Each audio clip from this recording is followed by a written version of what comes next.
Hai guys, kembali lagi pada saya Rimustika Sitorus. Kali ini kita akan membahas tentang sistem file Linux yang dimana sejalan dengan apa yang kita bahas dari video sebelumnya. Teman-teman dapat melihat dari video sebelumnya yang saya buat. Jadi kali ini saya akan menjelaskan tentang apa sih sistem file yang ada di Linux ini. Jadi jangan kemana-mana, tetap di dalam video. Oke, kali ini aku akan menjelaskan yang terlebih dahulu tentang definisi apa sih itu sistem file Linux.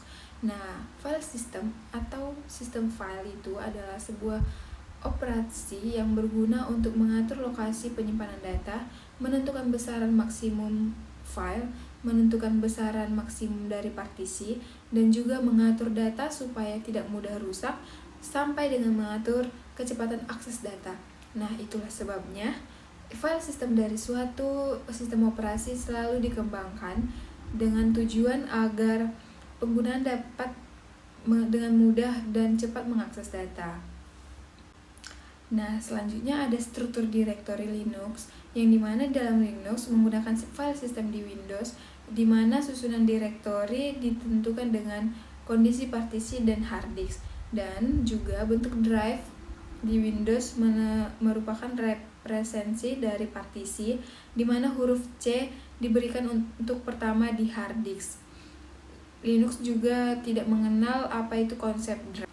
Nah, selanjutnya kita dapat melihat struktur direktori Linux, yang dimana berbagai macam partisi dapat dimount ke dalam direktori yang berbeda di dalam struktur direktori Linux. Nah, di dalam Windows untuk menunjukkan suatu lokasi file dapat menuliskan seperti d.root folder, root tempat, root menyimpan, root file, .txt. Nah, sedangkan di dalam Linux untuk menunjukkan sebuah file itu bisa dituliskan seperti root folder, root tempat, root menyimpan, root file, .txt. Nah, selanjutnya kan sebelumnya kita sudah membahas nih apa sih struktur direktori standar di Linux. Nah, di sini saya akan mengulang apa aja itu struktur direktori Linux.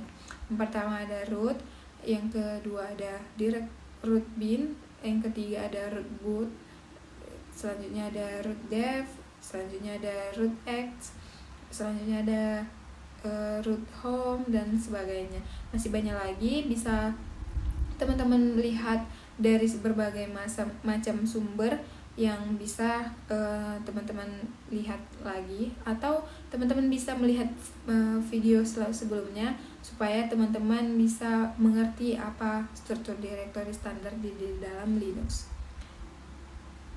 Teman-teman, selanjutnya ada symbolic link, yang dimana symbolic link ini adalah jenis tautan link yang berisi referensi ke direktori atau file lain di dalam sistem file.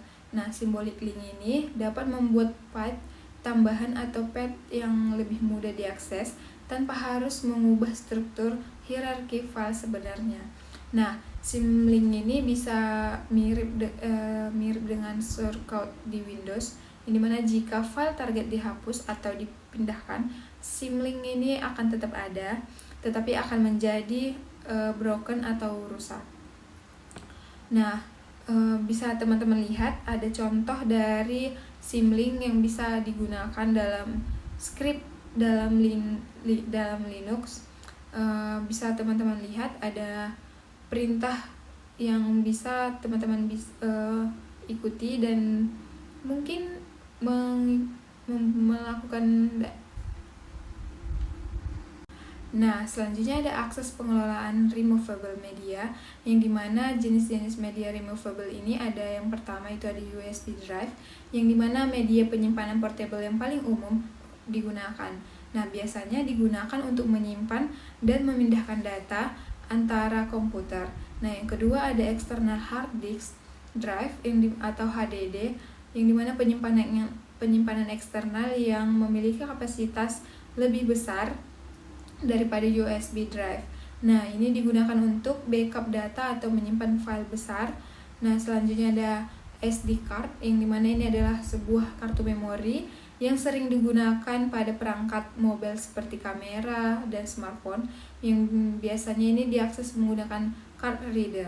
Nah, selanjutnya ada CD atau DVD, yang dimana ini adalah sebuah media yang lebih jarang digunakan saat ini, tetapi masih berguna untuk distribusi software atau backup data.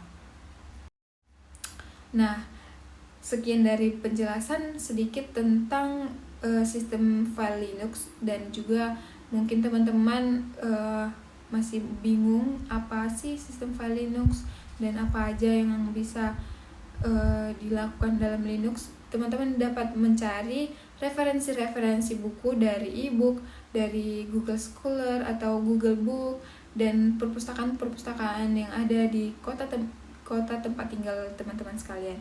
So,